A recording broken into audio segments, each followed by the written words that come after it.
Let's get started, and I'll introduce our Dean, Brian Primack, who will introduce our speaker. Brian, take it away. Great, thank you so much. Great, you guys can hear me okay? Maybe give a little wave. Okay, great. So thank you so much for dealing with all of the tech and all of the other issues related to getting together. This is just what it's like in 2022, but I'm so glad that we are able to get together, and especially to get together with Carrie Stokes. So I'm going to start in introducing Carrie by giving you the big news about her right off the bat. Carrie is one of only a handful of people in the world who has been a finalist for the Service to America Medal, which is the highest honor for a government official. It is sometimes called the Oscars for public service.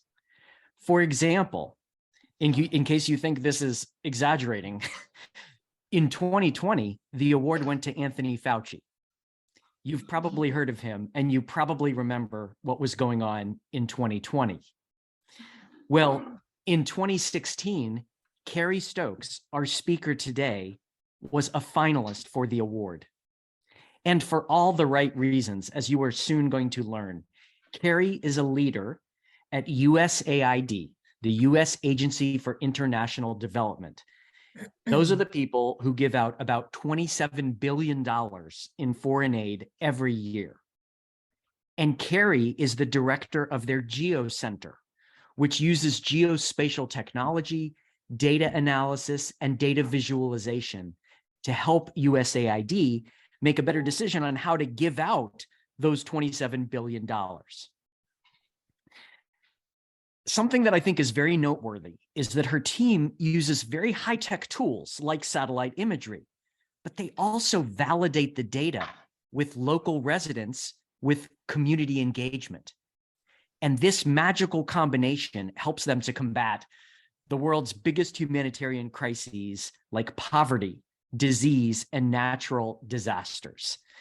And you're going to see in a bit exactly what I'm talking about. Now, I know what you're thinking. You're thinking this couldn't possibly get any more exciting for those of us in academia in areas like public health and human sciences, but you'd be wrong, because Carrie does all of this by leveraging the power of something very important to us as well, college students. College students from all over the United States and from hundreds of universities across the world. It is the YouthMappers program that we are going to hear more about today. It is sponsored by the GeoCenter that Carrie directs, and it cultivates a generation of young leaders in universities, both in the United States and all over the world, who help to create resilient communities and define their world, I love this tagline, by mapping it. So please help me welcome Carrie to Oregon State University. Thank you so much, Brian, for such an amazing introduction. I am really pleased to be here with you all today. I would prefer to be there physically in person with you, but as we have all learned to adapt in this pandemic world, we do things with the tools we have in the most effective manner. So today is hybrid. And I am currently in the Washington, D.C. area. So I'm on the other coast from the coastline that you all are on. I'm going to talk to you about the work that I do, the organization that I work for, and then I want to go into more detail about this program called YouthMappers, which I think will be hopefully of interest to you because it involves people of your generation. So let's get started. I'll share my screen. And if someone can tell me that you can see my screen, that would be helpful to me. Yes. Great, thank you. Okay. So the name of this presentation is Changing the World for Good, One Map at a Time.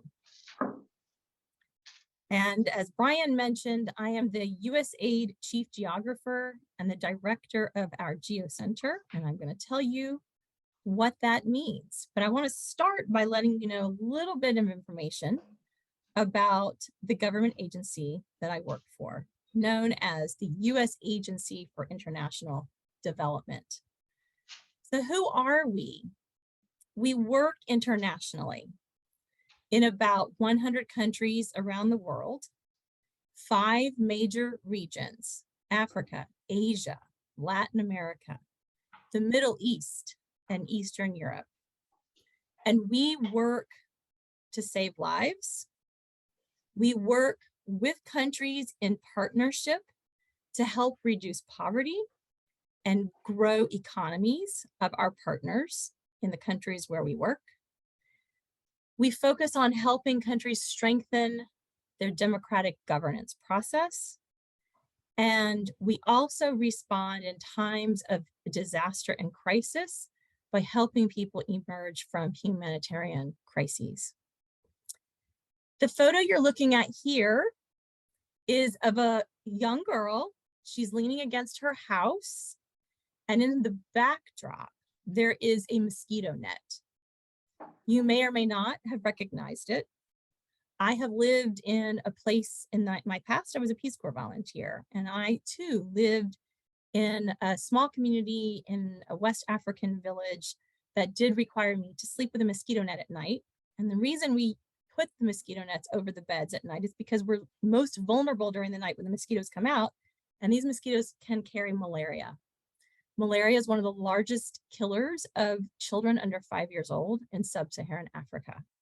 So sleeping with a mosquito net is a very simple way to protect yourself when you're asleep, and those mosquitoes like to go to town and have a nice meal on you while you're sleeping. So what is it that we do at USAID, the Agency for International Development? We're the lead for foreign assistance, as Brian mentioned. We work in all these countries around the world to focus on democracy and governance, economic growth, improving food security. As many of you may know, we're experiencing a global food crisis right now for multiple different reasons. That may have translated for you into meaning that you pay a little bit more for your lunch at the cafeteria or your groceries at the store. But for many in the world, it means they may go without a meal.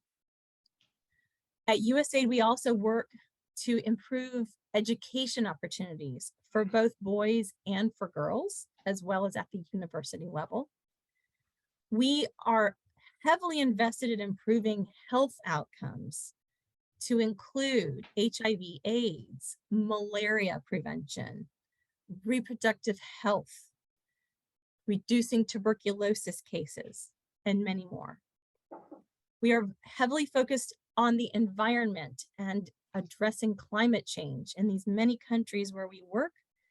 Many of the countries were not causing the greenhouse gas emissions at all, but are experiencing the impacts of climate change, and helping them to become more resilient and adapt to those changes is part of our work. There are conflicts going on around the world right now on many fronts. So my agency works hard to help prevent those conflicts and help communities build back when the conflict has ended. And then, of course, humanitarian assistance was sort of a catch-all phrase we use in my circles, which really means responding to disasters. Many Americans may not be familiar with the Agency for International Development where I work, but people abroad know who we are. The USAID is very well known in many countries because we're usually the first people to show up whenever there's any kind of a disaster. So we're known on those fronts, and it's always interesting. There's never a dull moment. And that's what keeps me interested and passionate about the kind of work that I get to do. So what I'd like to talk to you about today is why geography matters. Place-based development is critical because where we work shapes how we work. The photo here you're seeing is one in which my team, who work with our field offices based in the many countries in those 5 regions that I mentioned. We had conducted what we call a geofocusing workshop, where our colleagues based in India, for example, in this picture, were planning their 5-year strategic plans for working with the country of India and needed to understand the landscape in a figurative and a literal way. So you're seeing several maps of the country of India that are displaying all kinds of information, like what are the environmental conditions, the air quality, the water resources, what are the health conditions like? And we get everybody in the room together, experts who are health experts, experts who are gender experts, people who are experts in conflict. They're all in the room together and they look at the data in its visual form of a map. And it helps them see what is happening. These data sets come from multiple sources. They come from household surveys, also known as a census, like what we do in this country. They come from published government data sets from the countries where USAID works, and we use reliable data sets. So it's interesting to be able, in this day and age where everything is digital and there's a deluge of data coming at us all the time, to be able to distill out from those data sets what's actually useful for making the kinds of decisions that we make at USAID. And I want to give you some examples so you can get a sense of what I'm talking about. But before I do that, if I were in the room with you right now, I would ask you to raise your hand and I would be able to see your hands raised. If any of you have ever heard the name Dr. John Snow. Since I can't see your hands, I'm going to talk about John Snow for a moment. And I do hope you've heard his name, because in my circles, in addition to being known as the father of epidemiology and a pioneer in disease mapping, we attribute much of the kind of work he did in the 1850s in London during a cholera epidemic towards showing the world the power of data and visualization well before the digital era. He hand drew a map during the cholera outbreak, and he was trying to keep track, of course, of where the deaths from cholera were happening, because he had a sense that it probably wasn't what the prevailing thought was at the time. People thought people were getting cholera from the air. Perhaps the air was not clean and it didn't smell good. And people didn't really understand that we didn't have the germ theory in place at this point in 1854. But what he was able to do is trace the cases of cholera to a specific location, a place on Broad Street in London, where there was a hand pump that had been contaminated. Back in this time, it was before indoor plumbing in every home, like we can expect today. And many homes had sewage or cesspools underneath them. And this is getting back to why location matters, where your waste is flowing and where your water source for drinking is coming from. So he hadn't necessarily figured all of that out, but he began to document very regularly that people who were accessing and drawing their water from a communal pump were the places where people were dying from cholera. So he was able to convince the town officials to close down that pump by removing the handle. While it's not clear that people really fully understood what he was trying to say, he was very convincing. And very soon after that pump, that water pump was out of use, the cholera deaths diminished greatly.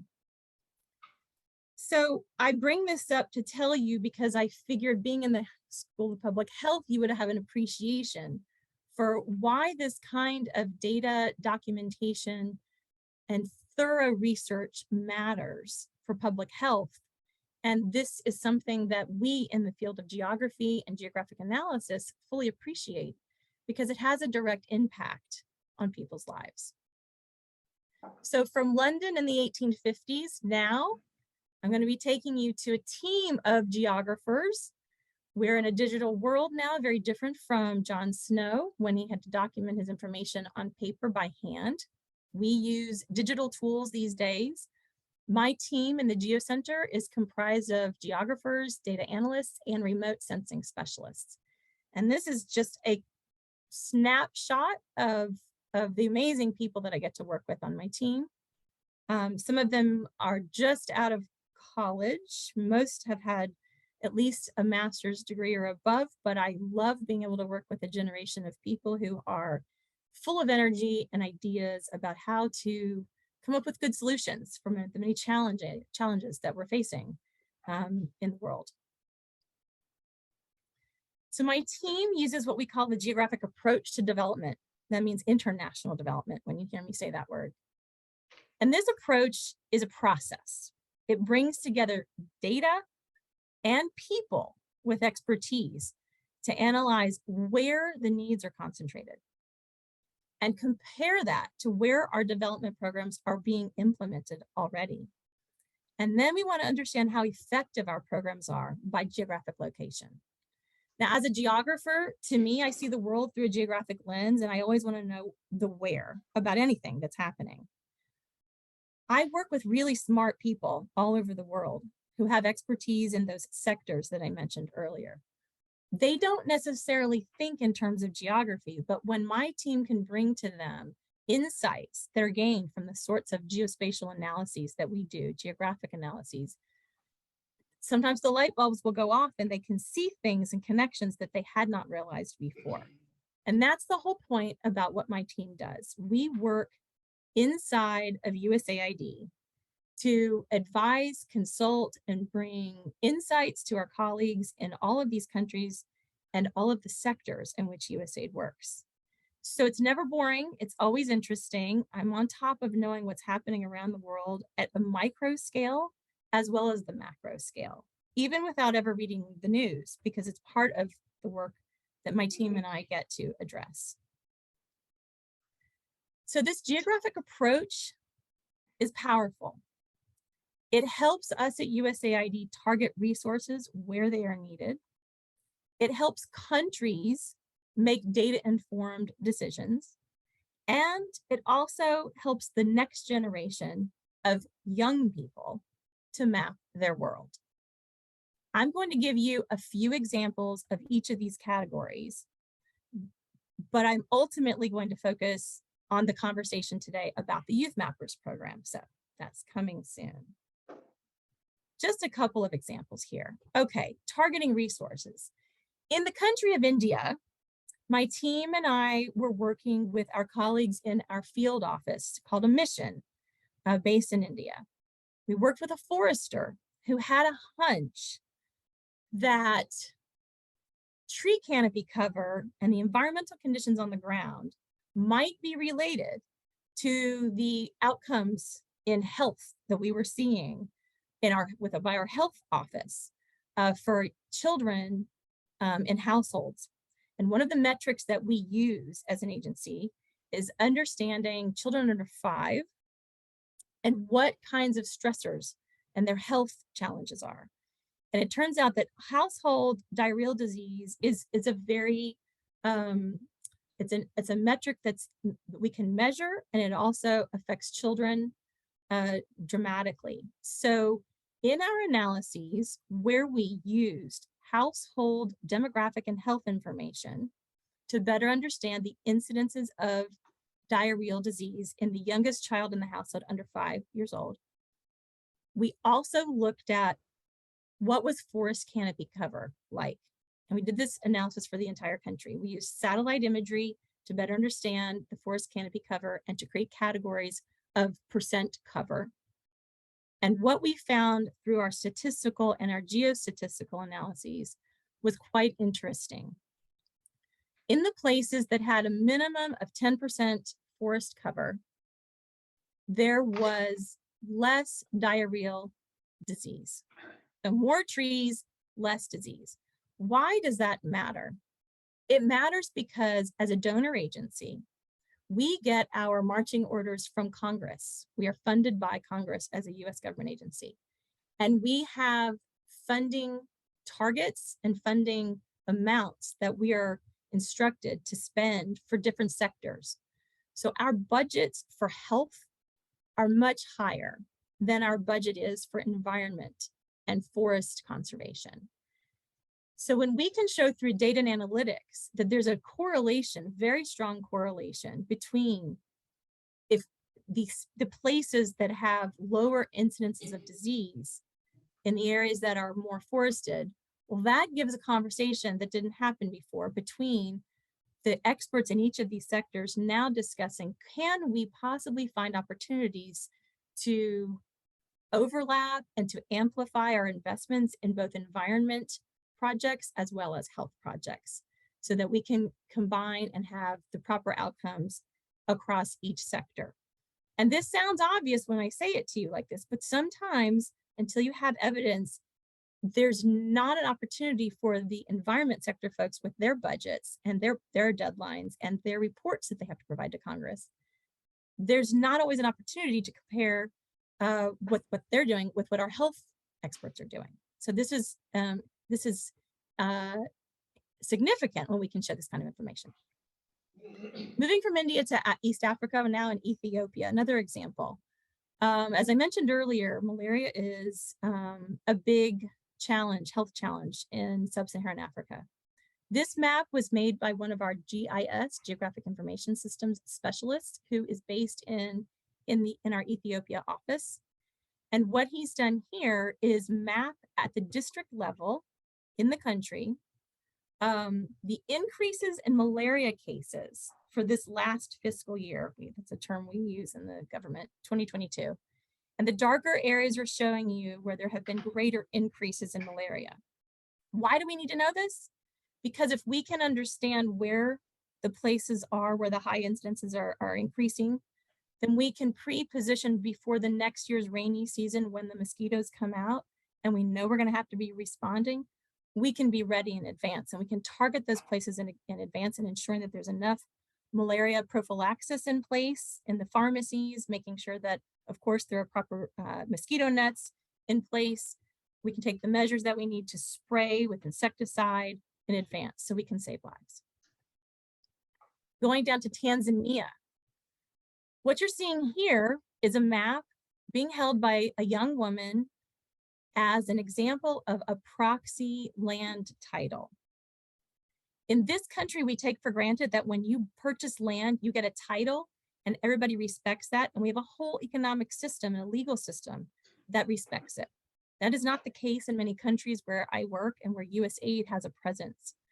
So it's expensive to do land surveys and not all countries and governments have the resources to do it. So where we come in is say, all right, we know that it's not possible for the government to be surveying every single piece of every field and every farm field at the small scale, the small holders that exist in some of these countries. But we can use the latest in satellite data and mapping technologies to help with that. So in this case, we worked with a local community on the ground in Tanzania. We used high resolution satellite imagery. We used GPS devices, and the community walked on the ground the outline of their fields. And they created maps from this, and then the whole community and the district level government could see to ensure that everybody was in agreement that yes, this is this family's historical lands, and this is what they've been using. And when you can get the agreement of the community and the local government, then when this can be then a proxy for having a legal document, it is something that means a lot, especially to women, because if their husbands happen to pass away before their children have grown up, then the woman does not necessarily inherit land. And so sometimes she can be landless, and that's their main form of livelihood and food. So that can also cause families to go into extreme poverty. So these are you don't always think about how can a satellite or how can a map make a difference in somebody's life. Well, if you can document that you have access to land and legal rights to use it, that's how people can survive and thrive. All right, from Africa to South America. You've all heard of the Brazilian Amazon. You've probably also heard about deforestation that happens. Well, fires are a big part of that. And we use satellites to help monitor what's going on the ground in the Amazon. What you're seeing here is a dashboard. And it is showing you a default map that we make based on satellite imagery about where fires are burning. And this information is then transmitted to land managers on the ground who can then address it and target where they need to go. The Amazon's a huge area. It's very hard to manage it without having information from space. So this is another way we can help have data-informed decisions with the kind of land management that goes on the ground to help reduce deforestation and forest loss. Now I'm getting to the fun stuff here. This geographic revolution is also empowering the next generation of young people. And about 7 years ago, I started a program with my colleagues in academia that was an idea we weren't sure was going to go anywhere. Turns out it has taken off. We started with 3 universities. Now we have 333 universities across 68 countries.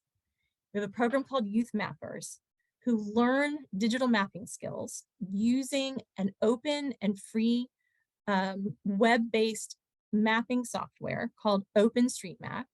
It's like a wiki map of the world. Anybody with access to the internet can use it. The YouthMappers to date have made more than 17 million edits on this wiki map called OpenStreetMap. What you're seeing here is a photo on the right of students who are in the classroom using the software, and they are mapping at their laptops, features on the ground. On the left are students who are validating on the ground what was mapped. Because sometimes from space, you don't know if a building is a home or a granary or a school, but people on the ground know their community well, and they can validate, confirm, say, yes, this is a building, or no, that's not the building you thought it was tagged at. And in the middle, you're seeing snapshots before and after the mapping. So in the before, there was nothing, no features except a road. And afterwards, you can see a lot more features on the ground that have been mapped. I'm going to give you one example here about what these YouthMappers have been doing before we watch the documentary film, so you can get even more information about it. But one of the first projects we did with the YouthMappers was help with our colleagues who were already on the ground in several countries trying to spray for malaria, which means spraying people's homes to kill mosquitoes that are carrying the malaria. You don't know when you see a mosquito if it is or it isn't carrying the malaria. You just have to assume that they all are. So it's expensive to send these teams out to very remote locations. You have to know in advance how many homes you're going to be spraying, and you have to know how much insecticide to bring with you. And the research shows that you have to get 80% geographic coverage, meaning if you don't get at least 80% of the area you're trying to affect, the entire campaign is not effective. So we want to get it right. So involving the YouthMappers chapters from several universities, these students who had learned the digital mapping skills, we used them, or they actually volunteered their time to learn more how to do this. We told them the features on the ground that needed to be mapped, and so they began to map them. We partnered with the Peace Corps actually in Mozambique the first time we tried this, because they were also people on the ground who could verify what was being mapped back at the universities in the United States. This was our pilot effort. So what you're seeing here is a bunch of photos of a student in the upper left who's mapping at the laptop back in the United States. Down below on the left, you're seeing where they're spraying. It looks like a mud hut that they're spraying here. And then on the right, the field team keeping track of all of the buildings that have been sprayed. And then on the upper right is actually the young woman who started the very first YouthMappers chapter at George Washington University, when she had an idea in her mind about what could be done with young people. So this worked. And the first time we provided the data and the maps, the spray campaign teams, they were able to hit well more than 80% of the target homes. And they also now had maps to follow roads to be able to get to where they were going more easily. So it was a success, and we've continued to provide that kind of mapping information to the spray campaign so that they can also maximize the value of their efforts as well. And we've done it in many countries around in sub-Saharan Africa. So with that, what I would like to do is turn your attention to a documentary about the YouthMappers program called The Power of YouthMappers, Shining a Light on the Movement. And we just released this about a month or so ago.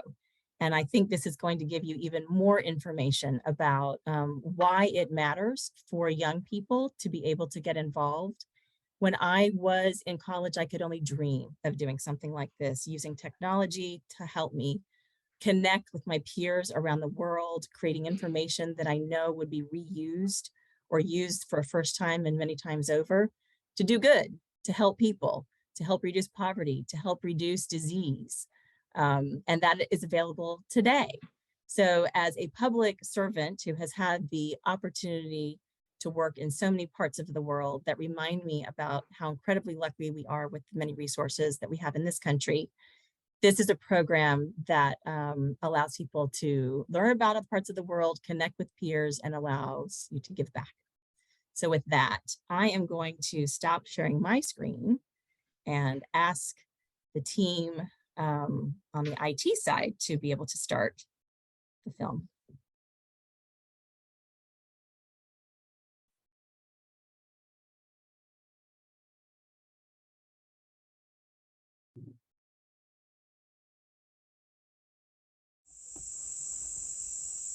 It's really a nice time to come around the campus to study because it's very quiet, very calm. The community did not have lights, so we usually come here to study when the generator is being put off. I'm really concerned about my safety. While going home, we usually prone to so many things like snakes, scorpions. Doing assignments, we need lights. Doing presentation, we need lights. Everything, we need lights. Light is the major problem in this community. I'm Blessing Kadiat Nazgatu Kabia. I'm a member of YouthMappers.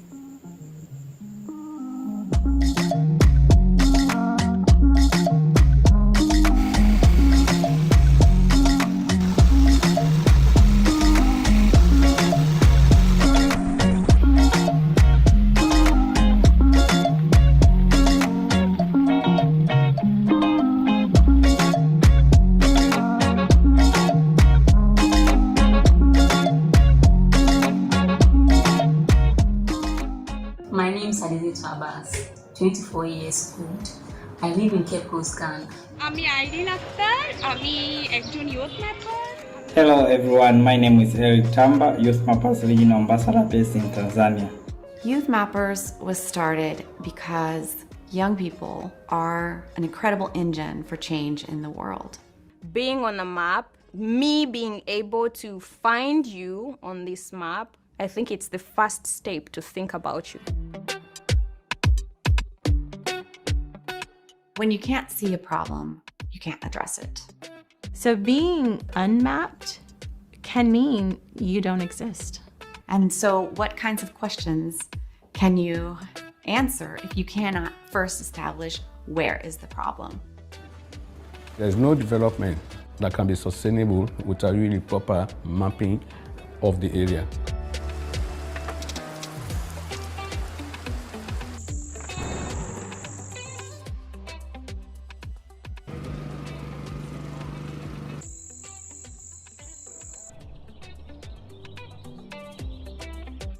Who knows better how to solve issues of climate change, of resilience, of disasters, of humanitarian need, than the people who are experiencing those things every day. What we wanted to do was create data for the world, spatial data, and one of the best platforms available is OpenStreetMap. And there are students who have been contributing to it. In fact, OpenStreetMap itself was created by a graduate student.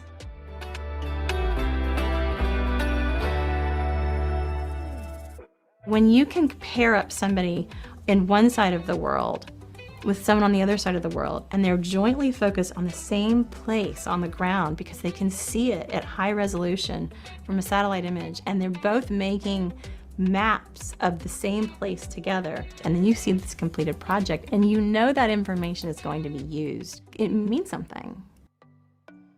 Hi, this is Faye Andal, 29 years old from the Philippines. I'm mapping.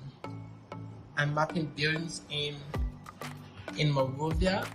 This particular area is susceptible to flooding. You can not only recognize your territory using a map, but also you can use the map as a tool to improve the autonomy of different communities. And through YouthMappers, I've had the opportunity to interact with some of the brightest and greatest minds in the geospatial world. Through YouthMappers today, I'm a young explorer at National Geographic. I'm really excited and happy to join this program and make new friends.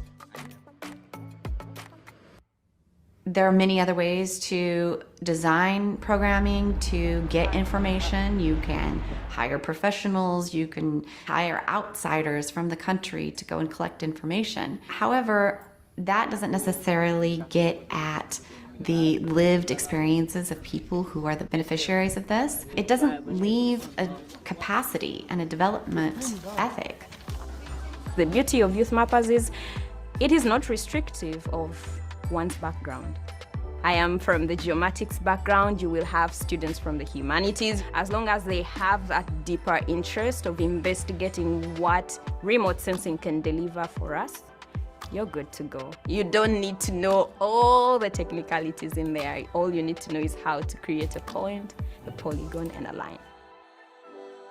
The idea here was to create data and empower people with the skills that would be needed that they could use beyond school.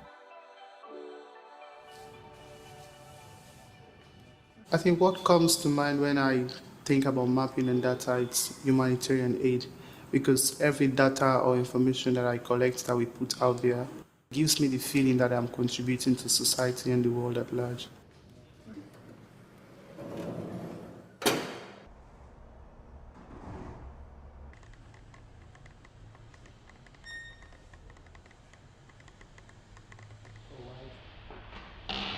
Places that are not on the map are considered non-existent.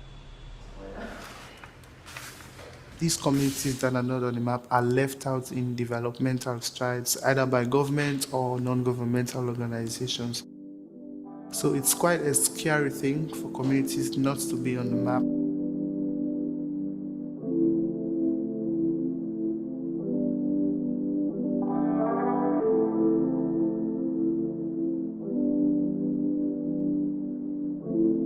Only 1 in 4 people in Sierra Leone have access to electricity.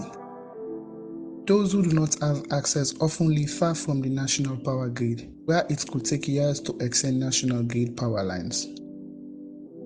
Mini-grids are a cost-effective solution to more quickly provide electricity to rural communities, but efforts are hampered by limited data. That's where YouthMappers come in.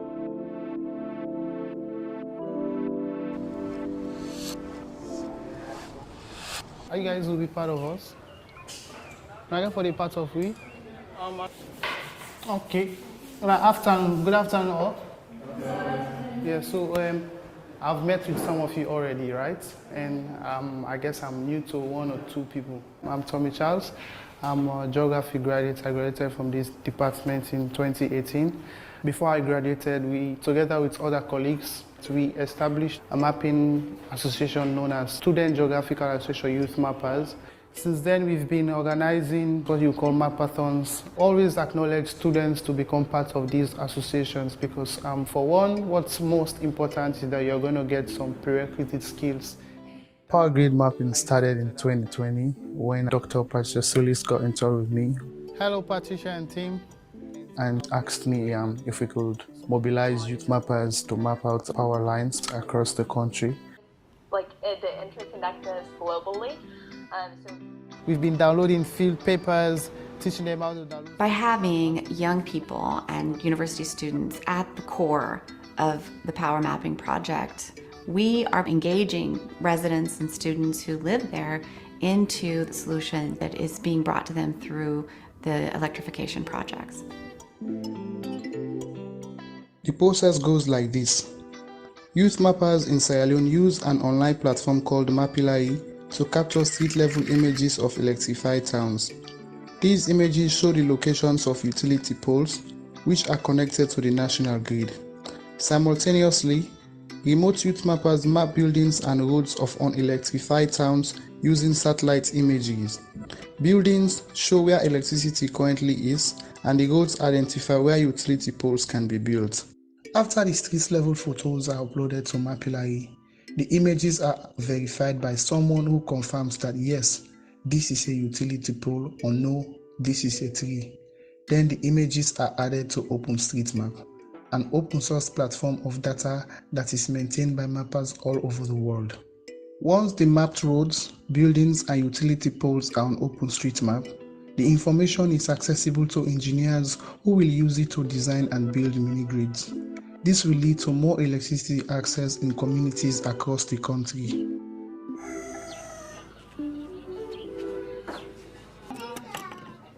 My name is Aminat Abba, and I'm presently living with my grandparents in my 91. We don't have light at all in my house. I will have to come to campus to charge my computer to study. It is only here that I got the opportunity to go online. When I heard about these YouthMappers, I have to ask, what these people do? Mapping exposes you to different places, not only the country that you are in, and to learn to use other tools. For our tribe, they don't value a girl's child education. They only want men to educate. We girls, we are potentials like men. We just need the support and also the inspiration and the effort to work.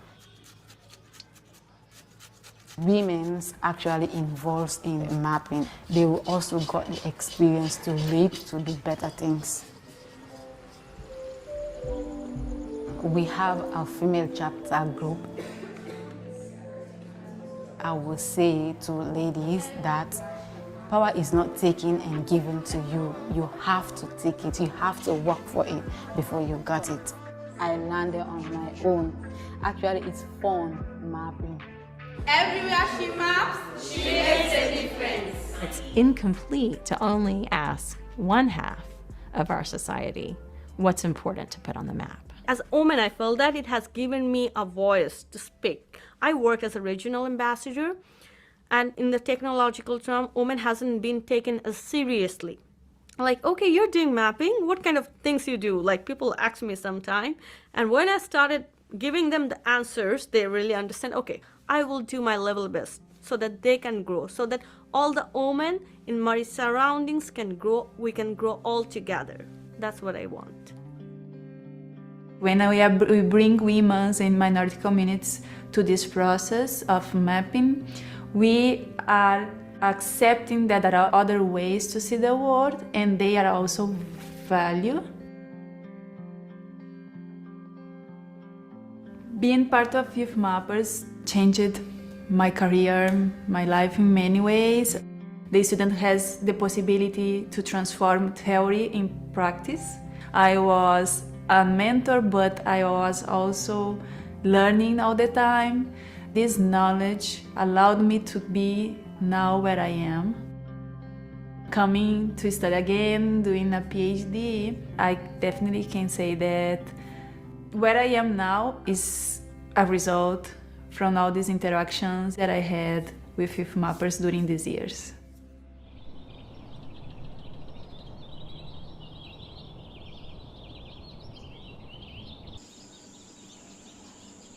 I am Kaloko Ibrahim, a student at the University of Makeni. I am the president for YouthMappers UNIMAC chapter.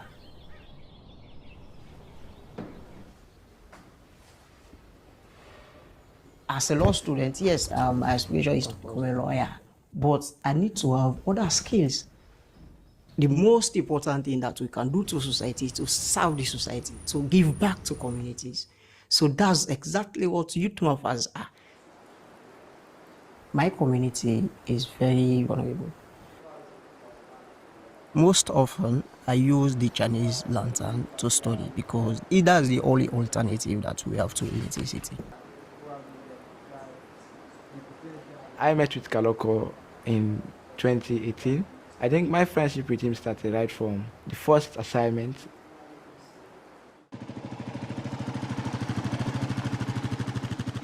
Before now, the University of McKinney was not in the map.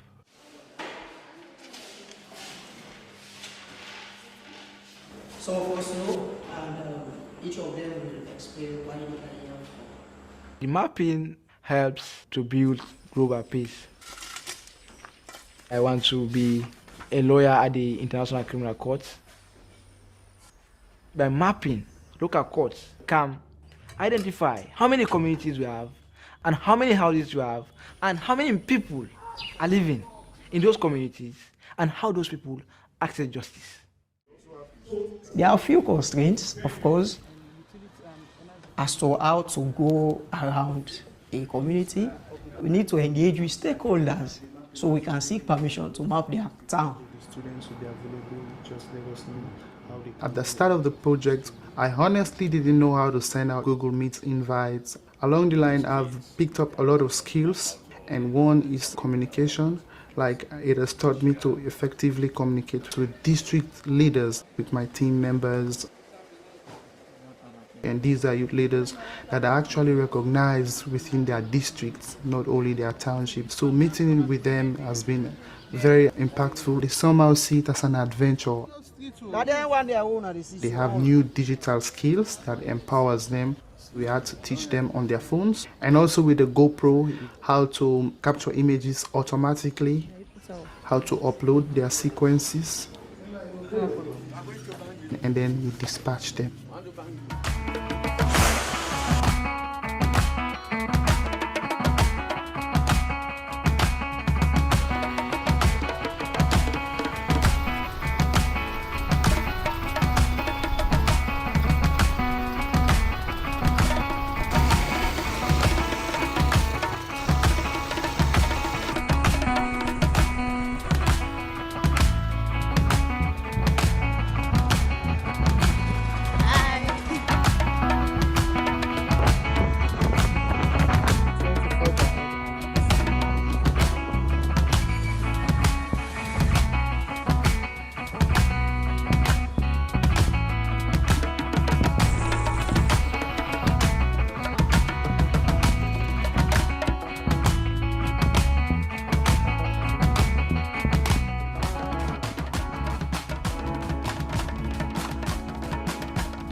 Okay, you upload by sequence. Yeah. Okay.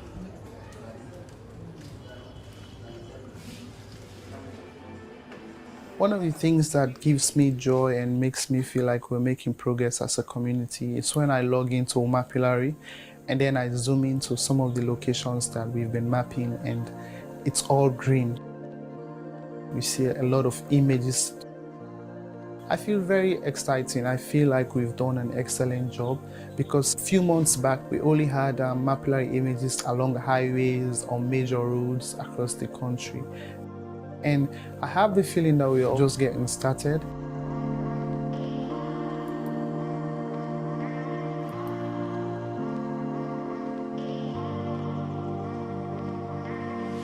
So that's how YouthMappers have truly been supporting this initiative in Sierra Leone to help both mini-grid developers and government officials understand what is the existing situation of the power system and how can we, with that information, make more informed decisions on how to move forward in electrifying all of the citizens of Sierra Leone.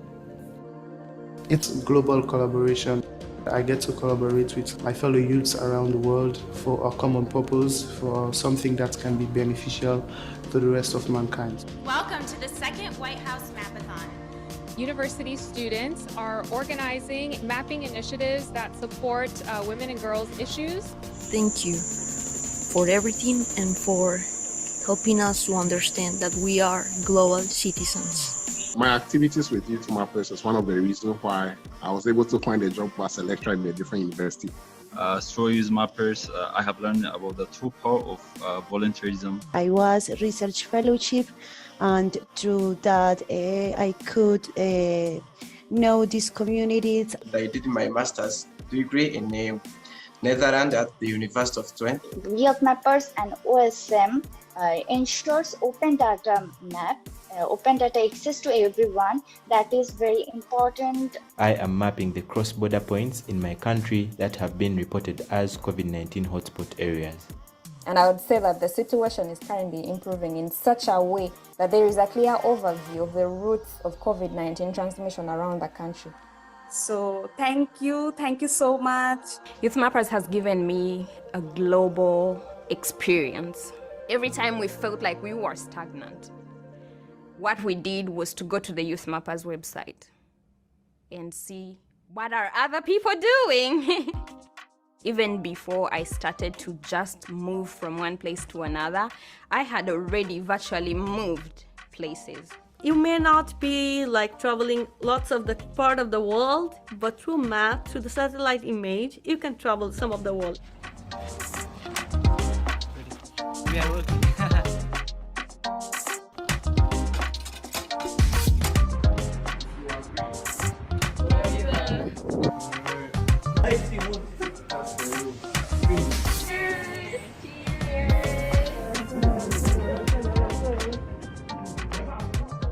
The best way to help and support students is really a program like this, because training in disciplines that everybody in the world would like somebody to employ. Being a part of YouthMappers means that I get the chance to become part of a bigger family. To be a youth mapper means to get to know stories of different places. Its various disaster response projects allowed us to enhance our skills and help map the invisible be visible. I love the feeling of fulfillment whenever I realize that whatever data that we have added can be used to help others. Therefore, in that sense, being a youth mapper means being a caring human for other humans. It's not only the work of the researcher, the students, the academicians, this is also a part to involve the community, to listen to them, and to involve them into the mapping so that they can also feel empowered to that. By virtue of the fact that this data is being created on an open platform, that means that it is a public good. After this project, that data can be used and reused for many, many other purposes. And because the students were part of creating that and the communities were part of creating that, they now know that that exists. They can keep it updated. They can use it to start their own business for entrepreneurship. They can use it to navigate their way through these communities and towns. Other universities all over the world, not only geography department, start doing what the YouthMappers have started doing. They have fun, they are inspired, they collaborate, they meet with new people. It's a very big boost to them and their careers ahead. Supporting youth and YouthMappers is critical for the geospatial community, the OpenStreetMap community. This is our future. If you do not invest in the next generation, what's going to happen to your legacy? The initiative of YouthMappers, they are contributing to bringing the world to a global village. Through maps, these villages are interconnected. The barriers are lifted. So making maps, building mappers is the two sides of the same coin. We don't just build maps, we build mappers.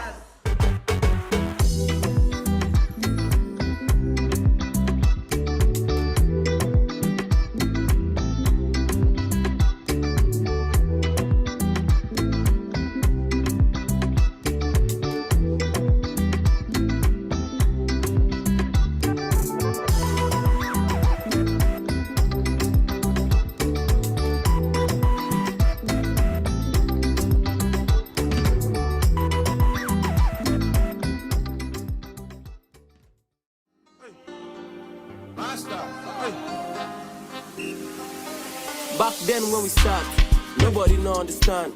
Now God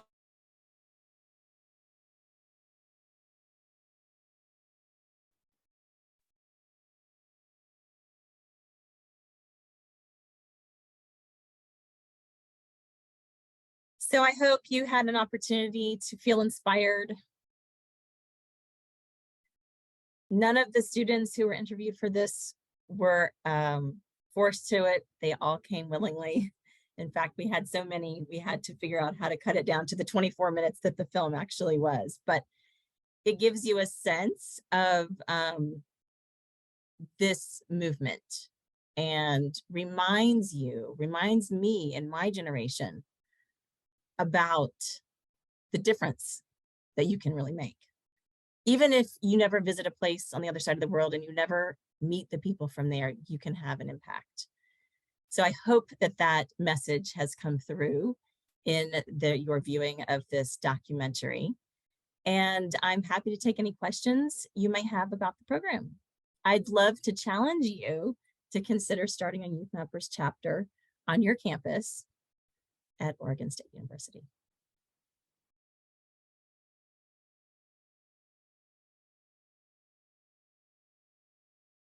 So while people are,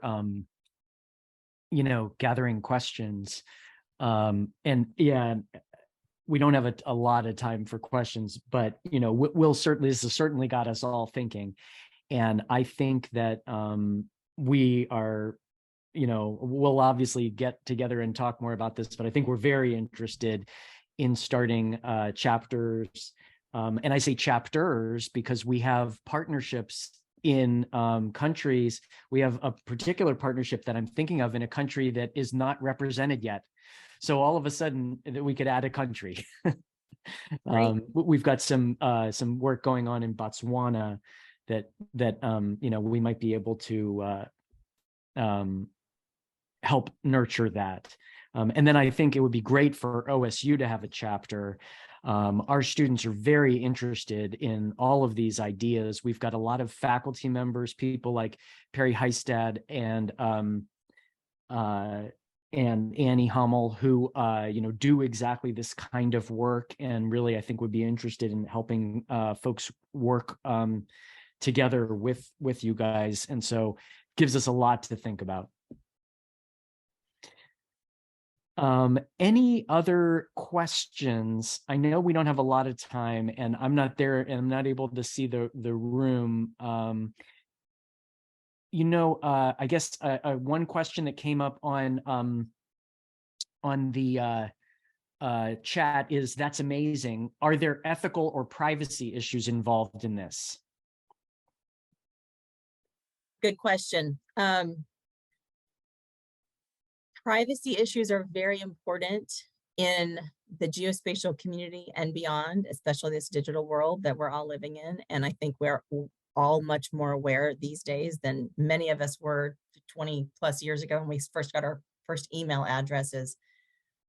So I would say that the geospatial community writ large is very conscious about how location information could be misused if in the wrong hands. So there are some projects that we identify. The way this usually works is USAID and our partners who need geospatial data will identify a place on the ground where there is no data, meaning it's never been mapped before, or it's under mapped, as we say. And if it's a sensitive and high resolution, let's just say that, highly granular data, then we wouldn't necessarily make it available to the open public. Mm-hmm. But it can still be mapped, it can still be curated, it can still be managed, and it can still be used for the purpose that it was initially started. So the privacy component is part and parcel of when we start a project before we have anybody making the very first line or polygon or point, as we say, in the geography world. So we're learning and we're doing our best to ensure that information is protected.